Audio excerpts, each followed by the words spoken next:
Hello everyone, so in this video I will present about our poster with the topic writing MOU and MOA for good collaboration.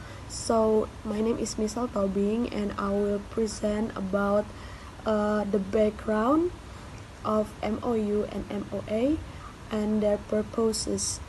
For the next, my partner Fanny will explain the benefit and structure and also the conclusion that we got from both the book and journal reference. So first, let me explain the background. So MOU or Memorandum of Understanding and MOA or Memorandum of Agreement are documents that show an agreement between two or more institutions. So these documents are very important because they give a clear foundation for cooperation. So without MOU and MOA, cooperation can be unclear and cause misunderstanding.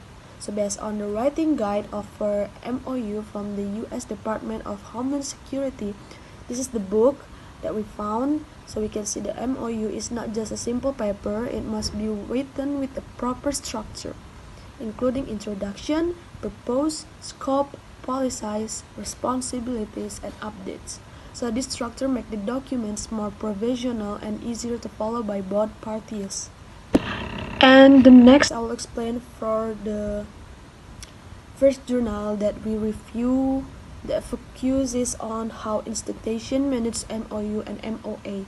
So in many cases, documents are still handled manually. For example, are stored in paper files or basic folders.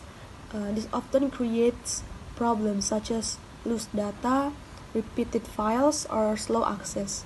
So the journal suggests using a digital management informational system or MIS. With this system, MOU and MOA can be managed online in real time and more securely. So this makes the work of secretaries and institution more efficient because information can be accessed anytime and updated quickly.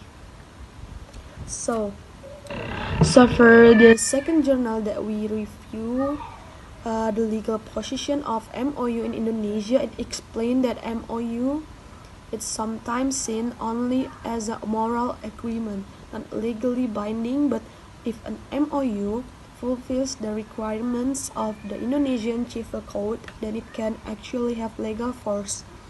Almost the same as a contract. This is very important because it gives both institutions accountability and certainty. They can feel more confident that they can then the cooperation they build is not only formal but also has a strong legal basis. So now we're moving to the purpose of MOU and MOA. So the main purpose is to give a clear framework for cooperation. For MOU usually explain the goals and scope, while MOA explain the technical details of implementation. So when supported by digital system and legal knowledge, these documents make cooperation more structured, transparent, and accountable.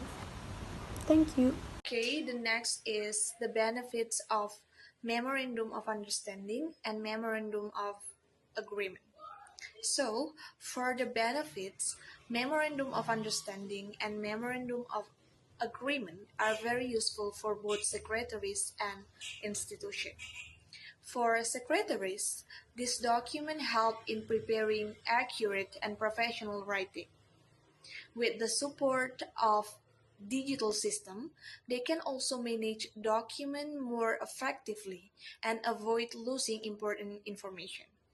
For institution, Memorandum of Understanding and Memorandum of Agreement bring legal certainty and help build stronger trust between partners.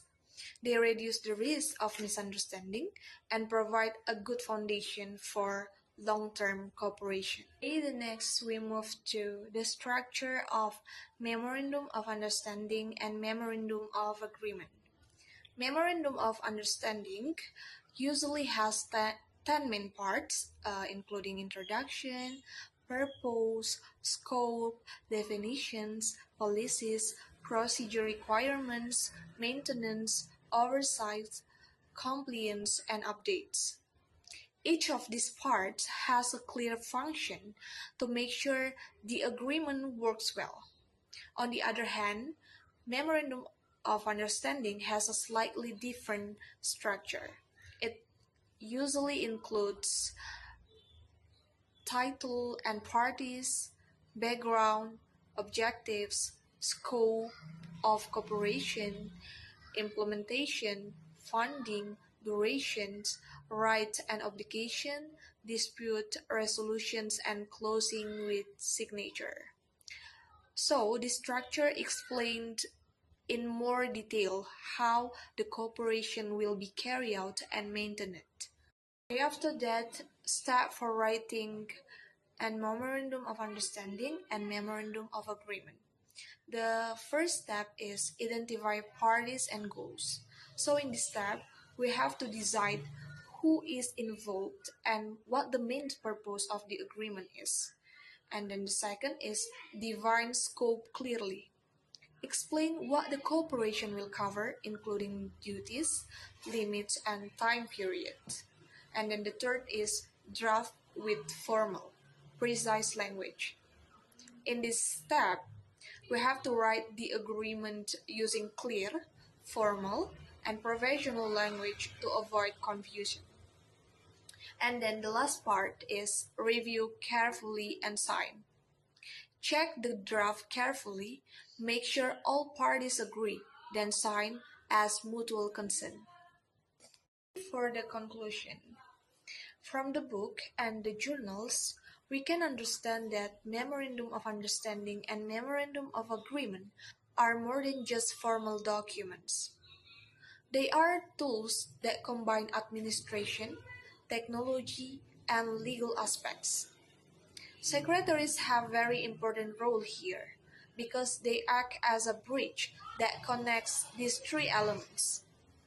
By mastering how to draft Memorandum of Understanding and Memorandum of Agreement, how to use digital tools to manage them, and how to understand their legal positions, secretaries can support institutions in creating collaboration that are strong, professional, and sustainable.